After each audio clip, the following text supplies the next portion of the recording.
This is Mr. Melendez, and I will be performing a read aloud of the article Two Events Push the North and South Farther Apart.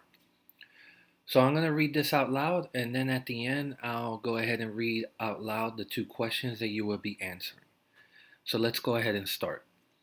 In 1857, all eyes turned towards the Supreme Court. It was about to make a major decision about slavery.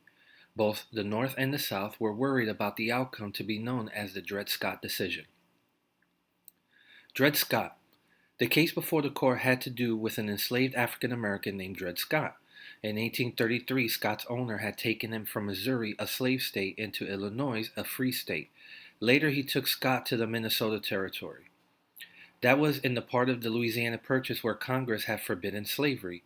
Finally, the owner took Scott back to Missouri. In 1846, after the owner died, Scott went to court to claim his freedom. Scott argued that he became free when his owner took him where slavery was not allowed. For more than 10 years, the case inched its way through the courts. The court's decision.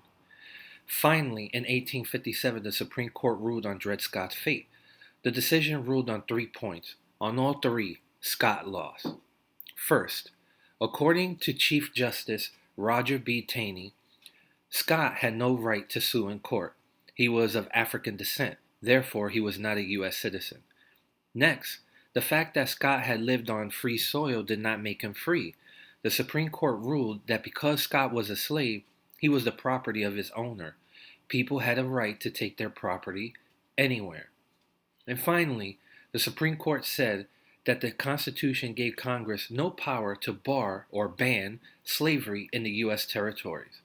To do so would rob slave owners of property rights that the Constitution protected. The court ruled that the Missouri Compromise was unconstitutional, or it was against the law. Responses to the decision. Most whites in the South greeted the ruling with great joy. The decision meant that people could take slaves into all U.S. territories. In the North, however, many people were outraged.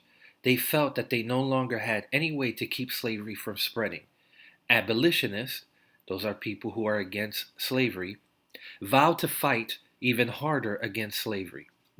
John Brown's plan. A fiery abolitionist named John Brown decided it was time to attack slavery head on. Talk, talk, talk. That will never free the slaves, he said. What is needed is action, action. In Kansas, Brown had led armed men against the forces of slavery. Many abolitionists thought of him as a hero. Brown wanted to start a slave uprising. His idea was to seize the land in the Virginia mountains for a nation of free African Americans. In August 1859, he met with Frederick Douglass. Brown asked Douglass to join the uprising, but Douglass said no. He said Brown's plan would set the whole country against us. However, Brown decided to go ahead with his plan. The raid on Harper's Ferry. Brown launched his uprising on the night of October 16, 1859. With a band of 18 men, he attacked a federal arsenal at Harper's Ferry, Virginia. An arsenal is a storage place for weapons. Although the men captured the arsenal and many weapons, their raid failed. No slaves joined them. Soldiers quickly surrounded the arsenal. After 2 days of battle, the soldiers seized Brown and several of his men. Most of the others died in the fighting. Reaction. Brown's raid shocked the nation. In the North, most people condemned Brown as a madman.